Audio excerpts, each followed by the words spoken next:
बेदम चलते रहो उस समय तक जब तक कि मंजिल तक न पहुंच जाओ। इस भाव से चलते रहना है। और कभी कभी होता है कोई बच्चा बेचारा थका मांदा हुआ है, सर दर्द कर रहा है, क्या बात है बाबू, बड़ा सर दर्द कर रहा है। हमें कोई बात नहीं, कोई टेंशन लेने की बात नहीं है। ऐसा करो, लो 20 रुपया, जाओ सड़क पर से घूम टहल लो, शाम का वक्त है, चाय पी लो। नहीं सर, आपने सिखाया था कि अथक प्रयास करना है, मेहनत करना है, जिंदगी बदलना है अपने परिवार की और अपनी। नहीं सर, हम पढ़ेंगे। इस तरह से प्रयास करते बच्चे। और चौथा और आखिरी पॉइंट है बच्चों, असीम धैर्य, ग्रेट पेशेंस। आप मेहनत भी कर रहे हैं, आप में पॉजिटिव थिंकिंग भी है, प्यास भी है, फिर भी बहुत बार आप लोग पढ़ते होंगे, रूटीन तैयार करते होंगे, सुबह 4 बजे घंटी बजती होगी, अलार्म बजता होगा, पढ़ाई शुरू करते होंगे, नींद आती होगी, हम लोग छोड़ देते हैं। कोई कॉन्सेप्ट नहीं समझ में आ रहा है, कोई प्रॉब्लम सॉल्व नहीं हो रहा है, हम लोग डर जाते हैं, छोड़ देते हैं, हार मानते हैं, अच्छा बाद में टीचर से पूछ लेंगे। नहीं, वही हमारी जिंदगी की सबसे बड़ी परीक्षा होती है कि जब धैर्य की परीक्षा होती है, वही जीवन की सबसे बड़ी परीक्षा होती है। धैर्य को ना टूटने दे। याद रखेंगे, आने वाला कल हमेरा है, सवेरा होना ही होना है, इस भाव से लगे रहे। बहुत बार मैं चैलेंजिंग प्रॉब्लम एक ब्लैक बोर्ड पर लिख देता हूँ, बच्चों को कहता हूँ जाओ बेटा बना के लाओ। कल आता है पूछने, बना बेटा? नहीं बना। 2 दिन बाद, बना बच्चों? नहीं सर नहीं बना। हमें क्यों नहीं बना? कॉन्सेप्ट क्लियर है, सभी फार्मूले जानते हो, सभी टूल्स है तुम्हारे पास, एप्लीकेशन नहीं कर सकते हो, नहीं कैसे बना? बड़ा टफ है सर, नहीं बन रहा है। ठीक है, एक दिन और दो।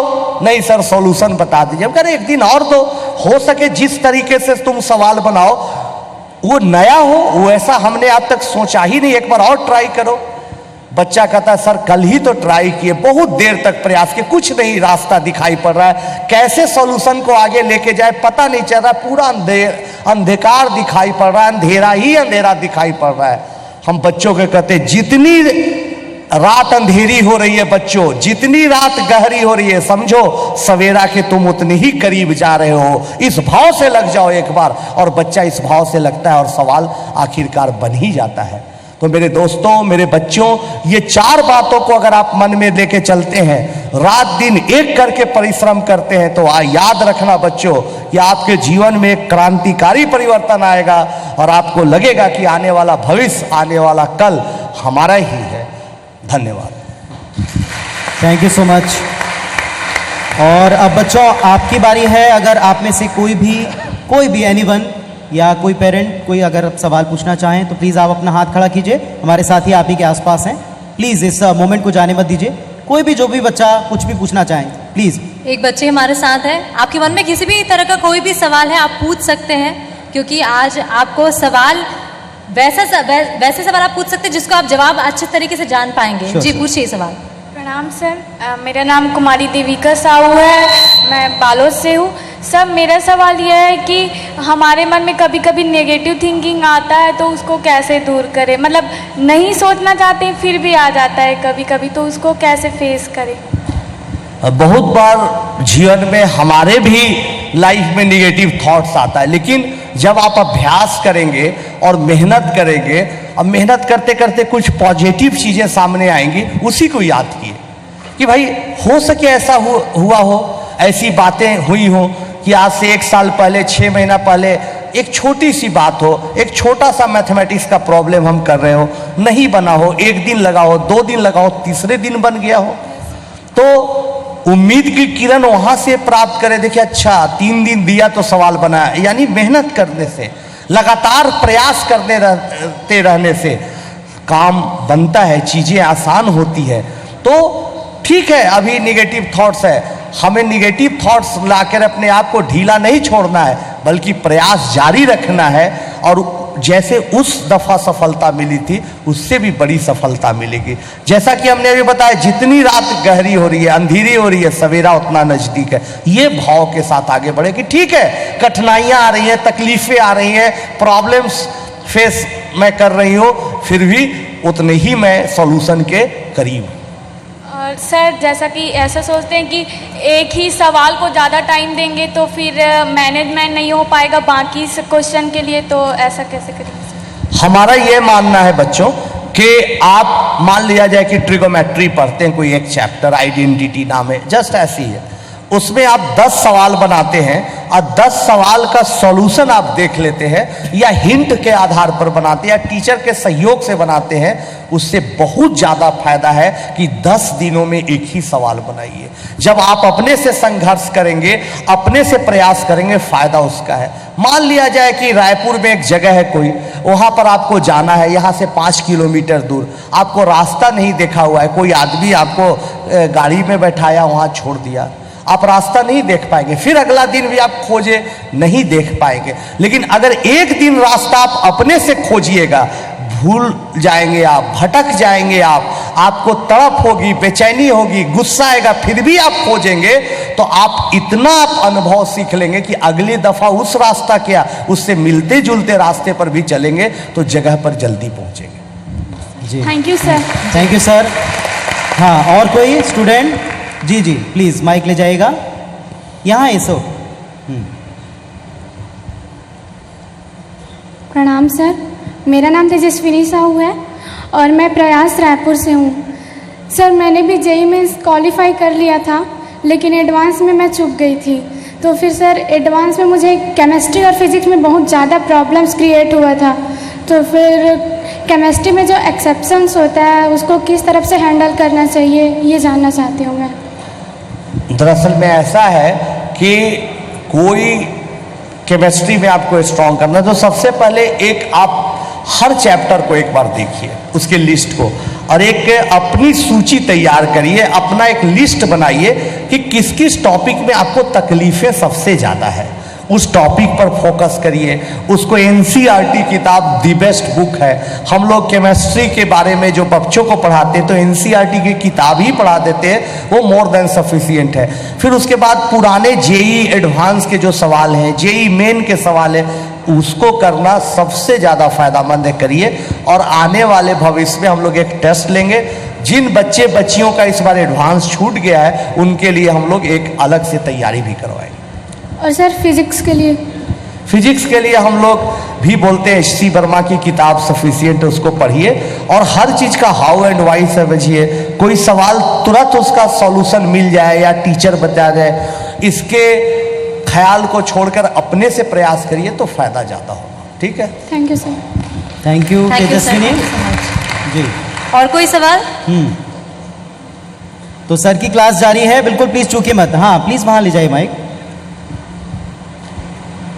सर, मैं धावेंद्र कुमार साहू, मैंने इस साल स्टेट में टॉप किया है, जिस स्टेट टॉपर के बेस में मुझे बीड्स पिलानी मिल रहा है। तो मेरा ये है कि मैं बीड्स पिलानी कर लूँ कि एक साल ड्रॉप करके। मेरा एम है कि मैं आईएएस ऑफिसर बनूँ। बचपन से ही सोचता था कि इंजीनियरिंग करके ही आईएएस बनूँ, कि इंजीनियर कहलाऊँ और आईएएस भी साथ में। तो बीड्स पिलानी जाना उचित रहेगा कि एक साल ड्रॉप करके आईआईटी? हमारा अपना मानना है कि जब आपके इतने ख्वाब बड़े हैं तो आपका इंतजार भी बड़ा होना चाहिए, आपका पेशेंस भी बड़ा होना चाहिए, आप में धैर्य भी बड़ी होनी चाहिए। इसलिए आप एक साल वेट करिए, मेहनत करिए।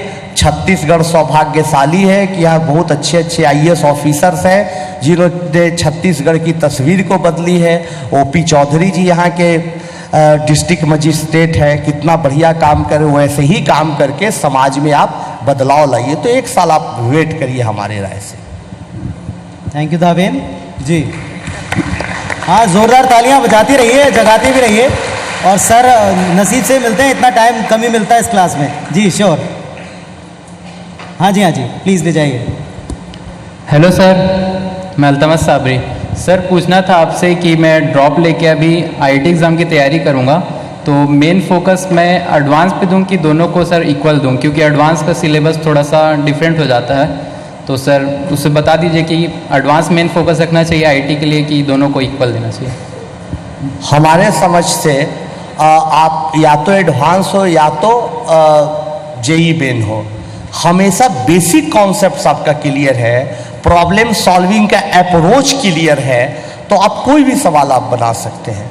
तो जैसे मान लीजिए कॉम्प्लेक्स नंबर, तो कॉम्प्लेक्स नंबर में आप पूरा उसका ज्योमेट्रिकल इंटरप्रिटेशन जानते हैं, उसको कैसे इंटरप्रेट करें ज्योमेट्रिकली, वो कोई कॉम्प्लेक्स नंबर को कैसे ज्योमेट्री में, ज्योमेट्री को कैसे कॉम्प्लेक्स नंबर में बदले, पूरी जानकारी है। यूलर्स थ्योरम जान रहे हैं, डी मॉर्गन्स थ्योरम जान रहे हैं, हर चीज़ का आओ एंड वाई जाने। तो सवाल बड़ा हो या छोटा, बनाने से फ़ायदा है। कभी कभी बड़े सवालों को भी बनाने से फ़ायदा है। अगर आप एक बड़े सवाल को बनाइएगा तो उसमें कई 5-6 चीज़ें आएंगी सामने, जिससे आपको छोटे छोटे 5-6 कॉन्सेप्ट का एप्लीकेशन होगा, तो वो भी फ़ायदा है।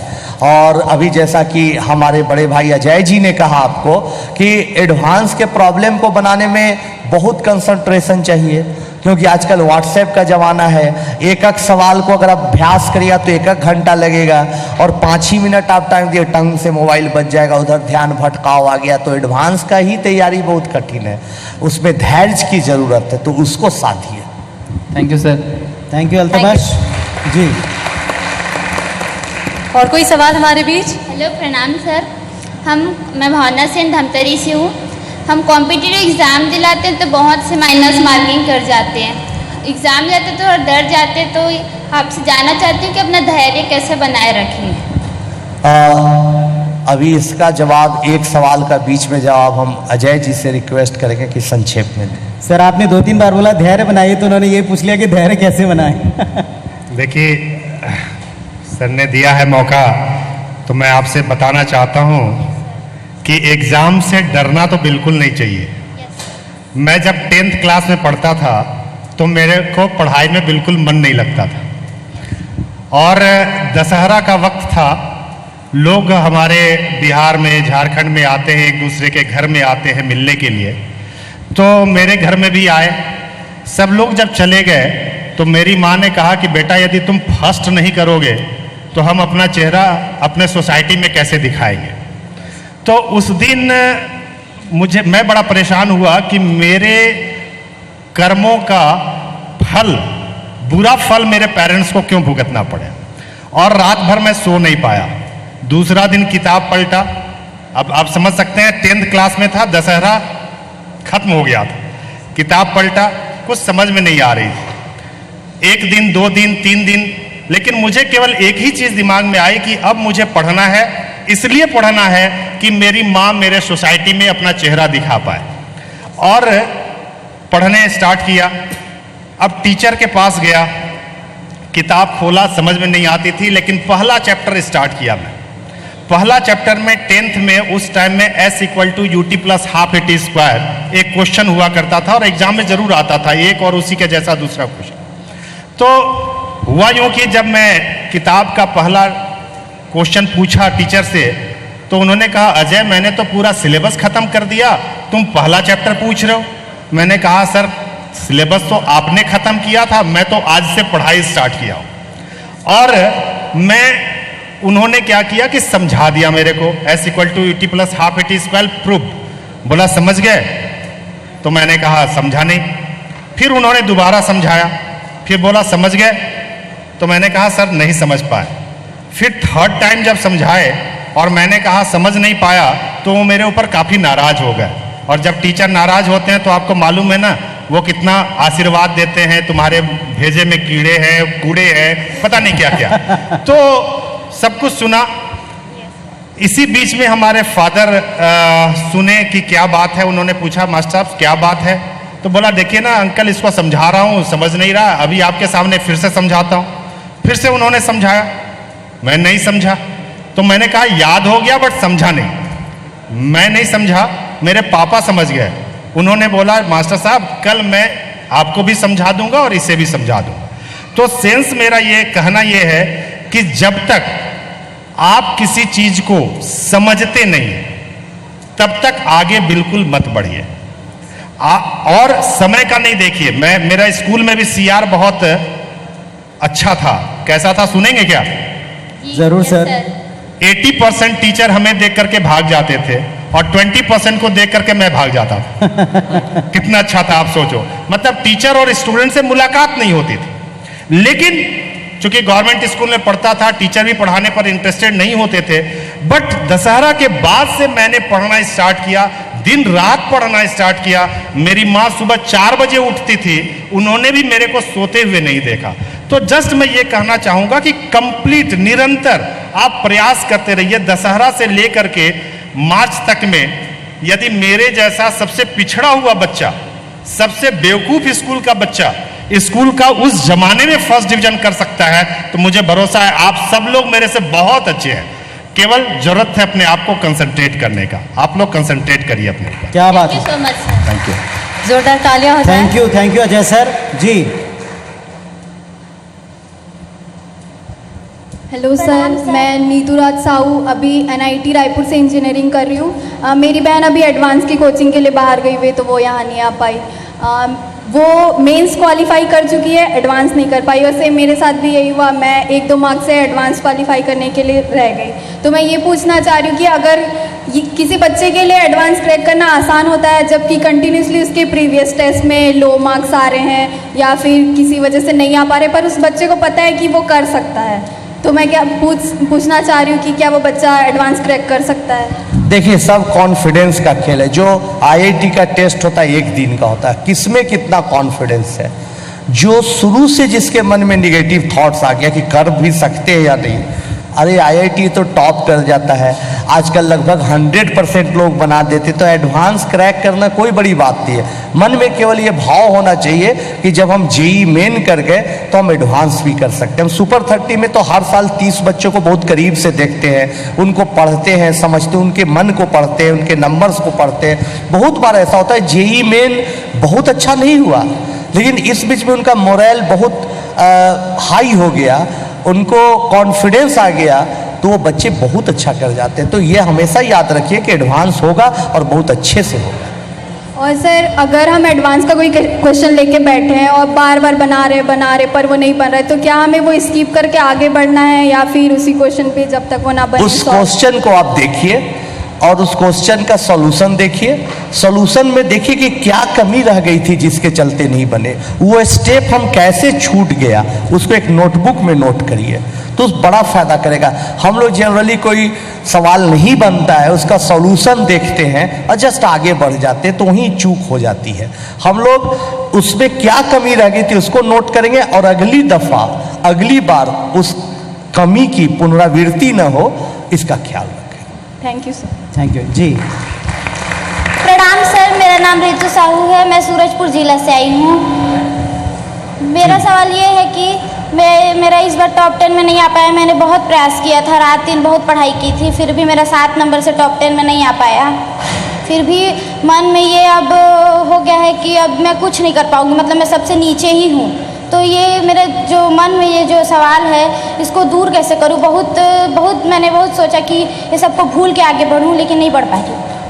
अभी अजय जी ने कहा कि स्टूडेंट के तौर पर मैं सबसे पीछे था, फिर बहुत आगे अपने स्कूल में चला गया। ऐसी कहानियां बहुत मिलेगी। हमारे पास ऐसे सुपर 30 में बच्चे आते हैं जो सड़क के किनारे सब्जी बेचते थे अपने पिताजी के साथ।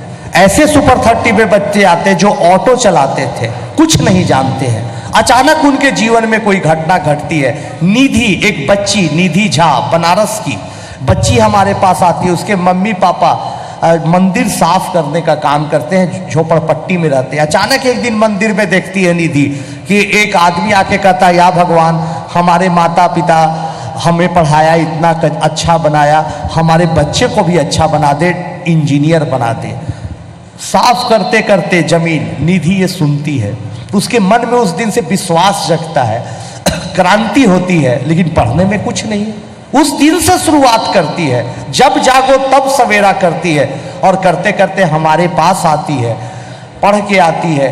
2 साल हमारे साथ प्रैक्टिस करती है, आज IIT में पढ़ रही है। फ्रेंच डायरेक्टर उस पर एक फिल्म बनाया उसके स्ट्रगल पर। तो बच्ची ऐसी बच्चियाँ जो बहुत दिन के बाद ही पढ़ाई में सीरियस होती है, शुरू होती है, IIT तक जाती हैं, इतिहास बनाती हैं। शिवानगी गुप्ता अपने पिता के साथ हाथ में लेके दौड़ कर कानपुर रेलवे स्टेशन पर प्लेटफॉर्म पर अखबार बेचा करती थी। एक बार अखबार में पढ़ती है, एक IAS लड़की अच्छा रैंक लाई है, उसके मन में भाव जागता है, वो पढ़ने लगती है। फिर एक दिन अखबार में पढ़ती है, सुपर 30 पटना आती है, और आज IIT से भी पढ़ाई पूरी हो गई और एक अच्छी कंपनी में नौकरी कर रही। तो ऐसा कभी नहीं सोचे। जो असफलता का दर्द देखा है, जो असफलता का स्वाद चखा है, वही ज़्यादा ऊंचाई तक जा सकता है। जो सदा से क्लास में फर्स्ट आते रहता है वो बहुत बड़ा इतिहास लिखे, कोई ज़रूरी नहीं। Thank you sir. क्या बात है जी। हाँ जी।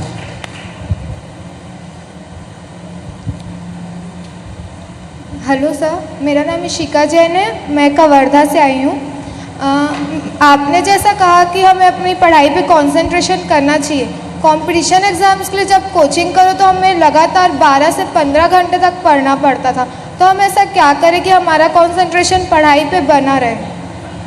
दरअसल में ऐसा है कि आप किस स्कूल में पढ़ती हैं ये डिपेंड करता है, और किस तरह के कोचिंग में पढ़ती है डिपेंड करता है। अगर आप बहुत अच्छे स्कूल में पढ़ती हैं और पूरे मन लगा के पढ़ती है, वहाँ अच्छी पढ़ाई होती है, फिर कोचिंग की ज़रूरत ही नहीं है। अगर आपका सब्जेक्ट क्लियर है, आप विषय को समझ रही हैं, हर चीज़ का हाउ एंड वाई समझ रही है, हर फार्मूले हर रिजल्ट का प्रूफ जान रही है, तो फिर कोचिंग की कोई ज़रूरत नहीं है। या अगर आप अच्छे कोचिंग सेंटर में पढ़ती है तो वो भी +2 की अच्छी पढ़ाई करवा रहे हैं, वो भी आपको मैथमेटिक्स फिजिक्स केमिस्ट्री बायोलॉजी जो भी सब्जेक्ट है पढ़ा रहे, तो फिर स्कूल की बहुत ज़रूरत नहीं है। तो आप डिसाइड करें कि आपके लिए क्या सूटेबल है, आपको कौन अच्छा लगता है, किससे ज़्यादा फायदा होता है, कहाँ ज़्यादा आराम मिलता है, जहाँ खुशी मिलती है, सीखने की ललक जहाँ लगी रहती है वहाँ जाएं और मन लगा के पढ़ें। दोनों का लोड लेने पर बहुत कष्ट में रहेंगे। Thank you sir. क्या बात है जी जी जी। पीछे से एक सवाल आ रहा है। एक मैं चाहता हूँ कि एक वहाँ पर प्लीज़ माइक ले जाएं। हाँ पीछे प्लीज़ पीछे ले जाएं। प्रणाम सर, मेरा नाम रचना साहू है। मेरा सीजी टॉप 10 में 7th रैंक आया है और मैं सुपर 30 का हिस्सा बनना चाहती हूँ, तो मुझे इसके लिए क्या करना होगा? अभी हम लोग आज ही एक प्रेस कॉन्फ्रेंस किया है आप ही के चैनल IBC 24 के तहत, और बहुत जल्दी ही हम लोग यहाँ पर भी सुपर 30 के लिए एंट्रेंस टेस्ट लेने जा रहे हैं, जिसका अनाउंसमेंट इसी चैनल के जरिए होगा। आप आइए, टेस्ट दीजिए, हम लोग मदद करेंगे और आपकी पढ़ाई शुरू करें। जोरदार तालियां बजाइए इस बात पर। आप सबके पास में मौका है सुपर 30 का हिस्सा बनने के लिए। अनाउंसमेंट का वेट कीजिएगा जी। Sure.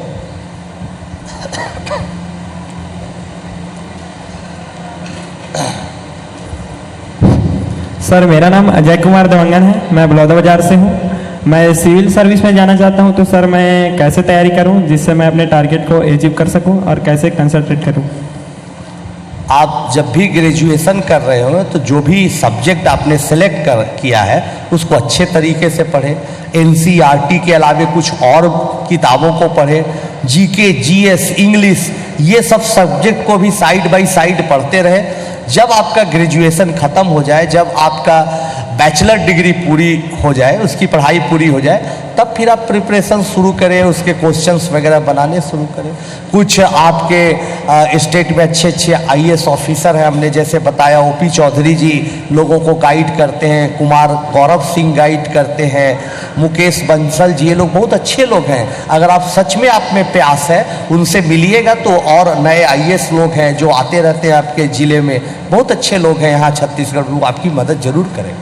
Thank you very much. Sir मेरा नाम ओम प्रकाश मिश्रा है, मैं बलरामपुर जिला से आया हूँ। मेरी गुड़िया जो है सस्पेंस में है, उसको समझ में नहीं आ पा रहा है कि वो BSc करे कि जो है इंजीनियरिंग पढ़े, इसका समझ में नहीं आ पा रहा है। कृपया उसको गाइडेंस दिए जाए। एकदम आप चिंता नहीं करिए, एकदम समझ में आ जाएगा। अजय जी संक्षिप्त बातों में समझाने का कष्ट करिए। थोड़ा सर माइक ऊपर कर लीजिए और साफ थोड़ा अपना सवाल पहुंचाइएगा। सबसे पहले सर प्रणाम, मेरा नाम आकृति मिश्रा है और मैं एक IAS ऑफिसर बनना चाहती हूँ। कई लोगों से मैंने पूछा तो कोई कहता है BSc करो, कोई कहता है कि इंजीनियरिंग करो, इसके बाद उसके लिए प्रिपेयर करो, तो आप क्या कहना चाहते हैं? मुझे समझ में नहीं आ रहा है कि मैं क्या करूँ। सबसे पहले आपका इंटरेस्ट कहाँ है? फिजिक्स केमिस्ट्री मैथमेटिक्स में है या कोई और सब्जेक्ट लेकर के आप IAS बनना चाहते हैं? मैं फिजिक्स केमिस्ट्री मैथ में इंटरेस्ट रखती हूँ। फिर जब आप फिजिक्स केमिस्ट्री मैथमेटिक्स के साथ लेकर के चलना चाहते हैं तो मैं तो आपको सजेस्ट करूंगा कि ग्रेजुएशन तो करना ही करना है, तो क्यों नहीं बीटेक इंजीनियरिंग करके आप ग्रेजुएट हो जाए और उसके साथ ही उसकी तैयारी कर लें। तो जहां इंटरेस्ट है, यदि फिजिक्स केमिस्ट्री मैथमेटिक्स में आपका इंटरेस्ट है तो डेफिनेटली पहले बीटेक करते हुए करने के साथ आप आईएएस की तैयारी करें तो ज़्यादा बेटर होगा। Thank you sir. और ये कॉम्बिनेशन आजकल सर काफ़ी ज़्यादा है कि आप बीटेक के बाद में आते हैं सोशल सर्विसेज की तरफ, या जिस तरीके की आप बात करना चाहते हैं जी पब्लिक सर्विस की तरफ। जी हेलो आनंद सर, मैं Shri Yamuna Shastri higher secondary school Korea जिले से आया हूँ सर। ट्राइबल बेल्ट है सर। हमारे विद्यालय सर हर साल विद्यार्थी फिजिक्स केमिस्ट्री मैथ में अच्छे नंबर्स पाते हैं, परंतु हिंदी और इंग्लिश में हर साल वो पीछे हो जाते हैं, जैसे टॉप 10 में नंबर नहीं लग पाता सर। एक बच्ची हमारी इस साल सर केमिस्ट्री में 100 में 100 नंबर पाई, और आपके सर बायो में 96 पाई, लेकिन वो इंग्लिश में 80 नंबर पाई, जिसके वजह से सर उन्होंने टॉप 10 में जगह नहीं बना पाया, लेकिन जिले में उन्होंने टॉप किया।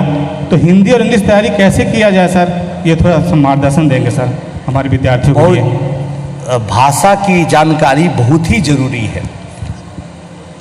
रास्ते जीवन के 2 दरवाजे के द्वारा खुलते। पहला कि अगर कोई छोटा बच्चा बच्ची उसका मैथमेटिक्स बहुत अच्छा है, यानी उसका लॉजिक और रीजनिंग बहुत अच्छा है, तो फिजिक्स केमिस्ट्री पढ़ के साइंस बहुत अच्छा पढ़ सकता है। रास्ता 1 है।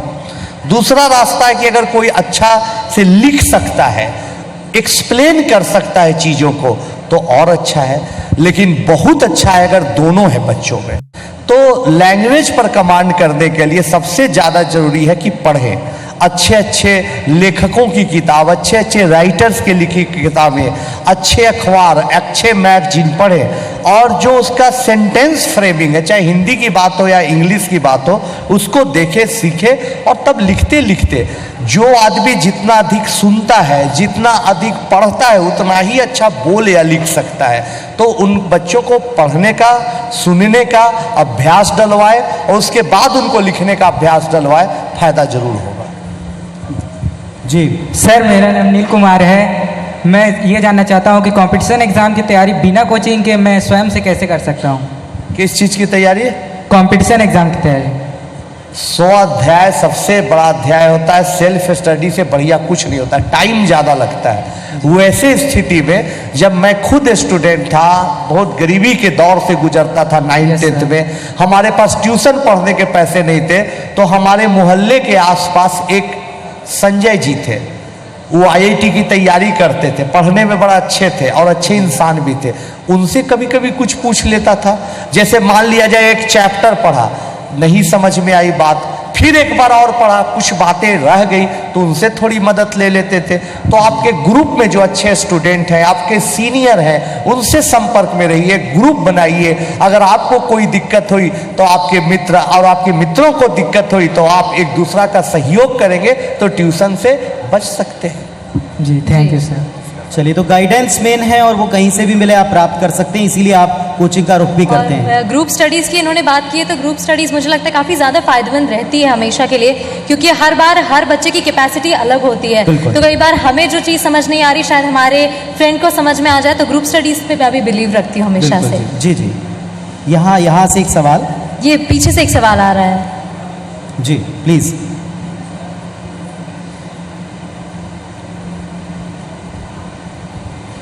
Hello sir, good evening. Abhishek here. Sir, मैंने आपके बारे में काफ़ी सुना है सर, सुपर 30 के बारे में काफ़ी सुना है। आपने जी एडवांस के फील्ड में काफ़ी कुछ किया है सर, लेकिन मैं ये पूछना चाहूँगा कि क्या आपने मैथ्स में कुछ इनोवेशंस भी किए हैं? क्या मैथ्स में आपका कोई रिसर्च वर्क भी है जो जी एडवांस के बच्चों के लिए काफ़ी फायदेमंद साबित हो? जब मैं छात्र जीवन में था, उसी समय मेरा कुछ नया खोजने में, करने में इंटरेस्ट था, और मैं उसी जमाने में जब ग्रेजुएशन को ठीक से पूरा भी नहीं किया था, मेरे 5 पेपर बाहर के जर्नल्स में पब्लिश हुए थे जो नंबर्स थ्योरी पर बेस्ड थे। लेकिन अब इधर जब से टीचिंग में आया, तब से मैं ये इनोवेशन करने का प्रयास करता हूँ कि एक ही सवाल को आप कितने ज़्यादा से ज़्यादा तरीक़ों से पढ़ा सकते हैं।